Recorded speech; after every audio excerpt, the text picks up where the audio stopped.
సంవత్సరాల తరబడి ఎన్ని మందులు వాడినా మీ మోకాల నొప్పులు తగ్గట్లేదా? ప్రాణ పెయిన్ క్లినిక్ లో అత్యాధునిక చికిత్స.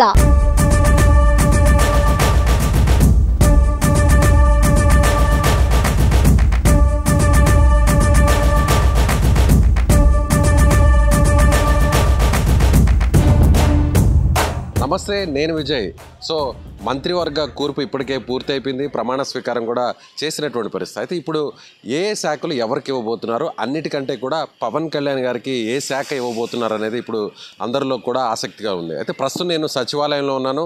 సచివాలయంలో ఉన్నటువంటి నాకు కుడివైపున ఉన్నటువంటి బ్లాక్ ఇది 1 బ్లాక్, ఇది నెంబర్ 1 బ్లాక్. ఇక్కడే ముఖ్యమంత్రిగా నారా చంద్రబాబు నాయుడు గారు బాధ్యతలు తీసుకోబోతున్నారు. ఆయన ఇక్కడి నుంచే విధులు నిర్వహించేటువంటి పరిస్థితి. గతంలో కూడా 2014 నుంచి 19 వరకు కూడా ఆయన ఇక్కడి నుంచే విధులు నిర్వహించారు, 16 నుంచి 19 వరకు. ఆ తర్వాత ప్రస్తుతం నా వైపు కనిపిస్తున్నటువంటి బ్లాక్ ఇది నెంబర్ 2 బ్లాక్ నెంబర్ 2. ఇది ఇక్కడే డిప్యూటీ సీఎం ఉండే అవకాశం ఉంది. ఇక్కడే ఉప ముఖ్యమంత్రి ఇక్కడి నుంచే పరిపాలన చేసేటువంటి పరిస్థితి ఉంది. అయితే పవన్ కళ్యాణ్ గారికి హోంశాఖ ఇస్తారా, లేదంటే పంచాయతీరాజ్ గ్రామీణ అభివృద్ధి శాఖ ఇస్తారనేది కూడా మరి కాసేపట్లో కూడా ఒక స్పష్టత వచ్చేటువంటి అవకాశం ఉంది. కానీ ఖచ్చితంగా నెంబర్ 1లో చంద్రబాబు గారు అక్కడ సీఎంగా ఆయన బాధ్యతలు నిర్వహిస్తారు, అక్కడ ఆయన పరిపాలన కొనసాగిస్తారు. ఇక్కడ నా వెనక ఉన్నటువంటి ఈ బ్లాక్లో నెంబర్ 2 బ్లాక్లో ఇక్కడి నుంచే డిప్యూటీ సీఎంగా పవన్ కళ్యాణ్ గారు ఇక్కడి నుంచి ఆయన విధులు నిర్వహించేటువంటి పరిస్థితి ఉంది. సో ప్రస్తుతం మనతో పాటు జనసేన పార్టీ నాయకులు, ఆ పార్టీకి సంబంధించినటువంటి అధికార ప్రతినిధి అడ్వకేట్ రజనీ గారు ఉన్నారు. రజనీ గారు, సో ఈ బిల్డింగ్లోనే పవన్ గారు బాధ్యతలు నిర్వహించబోతున్నారు. ఏ శాఖ వస్తుంది అనేది కూడా ఒక అందరిలో ఒక ఆసక్తి ఉంది. ఏమంటారు సార్? ముఖ్యంగా ఒక మంత్రివర్గంగా డిప్యూటీ సీఎంగా ఆయన పదవీ ప్రమాణ స్వీకారం అయితే జరగనుంది. దీని తర్వాత పంచాయతీ శాఖ తీసుకుంటారా, హోంశాఖ తీసుకుంటారా, what ever it may be అండి. ఏ శాఖ తీసుకున్నా ఆ శాఖకి పూర్తి న్యాయం చేయగల వ్యక్తి, నిజాయితీపరుడు, నిర్భయంగా పనిచేయగల సమర్థుడు అని రాష్ట్ర ప్రజలందరికీ తెలుసండి. ఏదైతే హోంశాఖ అంటే మా అందరికీ మళ్ళీ మరో భీమ్లా నాయకులా కనపడిపోతారు. ఎందుకంటే ఆ సినిమాలో చూసినట్టుగా అదేదో పంచపై గట్టి కర్ర తీసుకొని ఇప్పుడు చెప్పండి రా ఒక్కొక్కరికి అనే మాటే మాకు మరొకసారి గుర్తొస్తుందండి. అదే రకంగా హోంశాఖ అంటే ఒక చిన్న విషయమే కాదండి.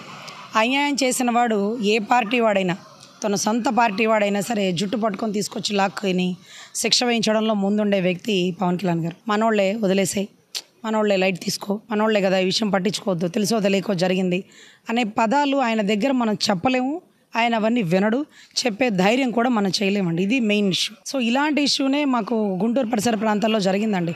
నాకు రాష్ట్ర అధికార ప్రతినిధిగా పదవి ఇచ్చిన తర్వాత మా గుంటూరుకు సంబంధించిన వెంగళాయపాలెంలో ఒక ఆడబిడ్డని అన్యాయంగా రేప్ చేసి ఇబ్బంది పెట్టిన తరుణంలో ఆ అమ్మాయి ఒక డిఎస్పీని కాళ్ళు పట్టుకొని బతిమలాడితే డిఎస్పీ కాళ్లతో తన్ని, నీ చేతనైంది చేసుకో, నువ్వు బతికుండగా వాళ్ళకి శిక్ష పడనివ్వను అని అబద్ధాలు చేస్తే ఆ అమ్మాయి చచ్చిపోతూ లెటర్ రాసి నా చావుకు వీళ్ళే కారణం అని రాస్తే ఆ అమ్మాయి ఏ కారణంతో చనిపోయిందో ఎవిడెంటరీగా ఉన్న లెటరు, ఆ అమ్మాయిని రేప్ చేశారు అని గతంలో జడ్జి గారికి ఇచ్చినటువంటి రికార్డెడ్ స్టేట్మెంటు, డైయింగ్ డిక్లరేషన్లు, ఇవన్నీ కూడా చేతపట్టుకొని కూడా 10 నెలల టైంలో కన్సర్న్ డిఎస్పీ, గౌరవ అధికారులు ఎవరు వారిని అరెస్ట్ కూడా చేయలేదు.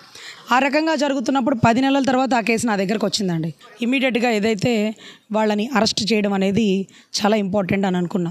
సో ఆ రకంగా జరుగుతున్న మూమెంట్లో ఎలా అయితే నిజాయితీగా నిష్పక్షపాతంగా నాగబాబు గారు చెప్పిన మాట ఇదే గుర్తండి.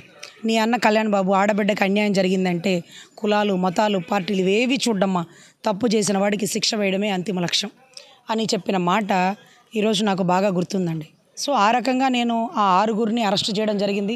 సొంత పార్టీ వాళ్ళు, ఇంకొకళ్ళు, ఇవన్నీ కాదండి. What ever it may be, తప్పు చేసిన వాడు ఏ పార్టీ వాడైనా సరే శిక్ష వేయడంలో నా పదవి నాకు ఇబ్బందికరంగా ఉంటే పక్కన పెట్టి అరెస్ట్ చేయడానికి ముందుకు వచ్చినటువంటి ఒక న్యాయవాదినండి.